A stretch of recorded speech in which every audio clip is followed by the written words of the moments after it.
اسلام آباد Pakistan Tehreek Insaf P T I کے ترجمان رؤف حسن پارٹی رہنماؤں اور کارکنوں پر مظالم کا ذکر کرتے ہوئے آبدیدہ ہو گئے۔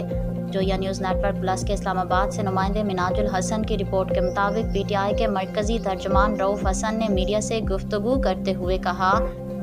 کہ 17 سال کے بچے کو اغوا کر کے اس کے والد کو حلف نامہ جمع نہ کرانے کا کہا گیا اور یہی پی ٹی آئی کی کہانی ہے۔ انہوں نے کہا کہ ہم پیپلز پارٹی، نون لیگ اور ایم کیو ایم کے علاوہ تمام جماعتوں سے رابطے میں ہیں، لیکن ہم مینڈیٹ چوروں سے رابطے میں نہیں ہیں۔ ایک سوال کے جواب میں رؤف حسن نے کہا کہ اسٹیبلشمنٹ کی بات چیت کی